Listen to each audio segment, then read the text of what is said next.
A note on Lolita, as directed by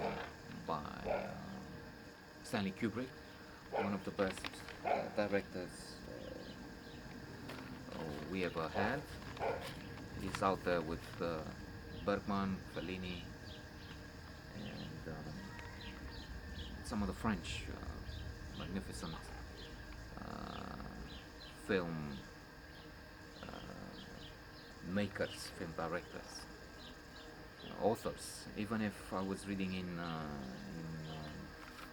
Adventures in the Screen Trade, William Goldman, that he disagrees in so many with the concept of author of a film. I mean, attributing all the merit to the director, who sometimes, often as in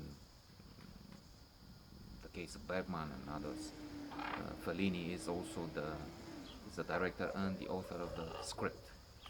So Stanley Kubrick has some other masterpieces. Dr. Strangelove, or How I Learned to Love a Bomb, one of the best films ever, and certainly one of the best 10 comedies. Paths of Glory, even Eyes Wide Shut was very interesting. His last film. Returning to Lolita, there are changes. Of course, we have Humbert as the main character, played by James Mason. Uh, that's the name, I think. I hope. Sounds like the guy who killed the murderer at the bus. But anyway, I'll check and add it online if in the written note for Goodreads. So the tone is more humorous than in the book. Of course, a lot has to be edited out, and with that we lose Lolita. By the way, I have already a note on the original, so to say, Nabokov novel. Is placed number 6 or 5 in the Modern Library top of the best 100 novels of the last century, written in English. And uh, fabulous, complex book. Nabokov, by the way, is involved with the script, so that's good. I hope he made sure that his view was taken into account, and he had big say in the final work. Although William Goldman, in the aforementioned Adventures in the Screen Trade, says that you don't recognize your script at the end of the when the film is completed and shown on screen. There are some changes. The start is interesting, provocative, and at times hilarious. There's Humbert, no spoiler alert, because that's the opening. Well, the opening scene is with Humbert uh, painting the toes of his protege Lolita, and then we move on to the next scene to Humbert entering the place of Quilty, pulling a gun on him. Well, before they play some tennis, and when this is a funny moment when Captain Quilty keeps making faces, acting up, trying to be funny, humorous. Let me play a song, and so on. And so he's throwing balls on the tennis table, and Humbert is not really. He's throwing out, and when he pulls the gun, oh, you're a bad loser. That is, you were upset, you lost. I mean, you threw balls out, you pull a gun on me. So that's a reverse. That should be the end in a way.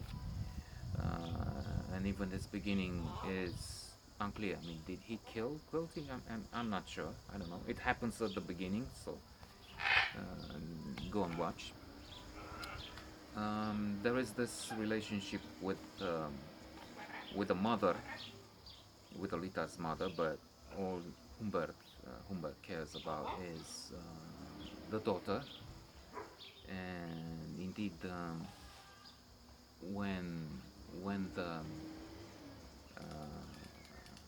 the relationship with the daughter is threatened, he tries to act, and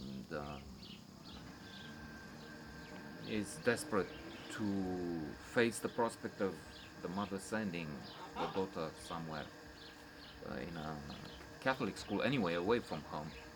After all, the sacrifice he's done. This is happening at the beginning, by the way. So there's no spoiler alert there. Again, he went as far as to marry the woman who is described as a cow and insulted basically in his diary, which falls into her hands. Like, doesn't fall exactly. She's annoying indeed. She's overbearing. She she's boring indeed. I can say that. Even if she is an innocent actor, so to say, when compared with Humbert, who can be accused, and we would be accused in the world of today, of harassing and entertaining relations with a minor. He would be basically a pedophile, and that's part of the uncomfortable side of talking about this masterpiece. Even if the way out, I was thinking today also, is first of all, there's a lot of humor also in the book, an irony. Humbert is to an extent stigmatized. So he's not really, I mean, we're not really told this is good and this is the way you should do it. No, the reverse is true. Then it's fiction. It's something that can be in the mind. And I'm thinking Louis C.K. had this, one of his monologues on stage in his stand-up comedy acts. Um, he was going far there, saying something about these people who kidnap, that we have to talk with them or something. I forgot which, but pushing the envelope or the boundaries. And I was thinking also today, watching the film earlier on, that this has to be explored. The mind of such an individual has to be explored in a detached way and without coming to the conclusion, yeah, that's Humbert. Humbert is wonderful. No, he's a complex character, intelligent, but without a moral ethic fiber.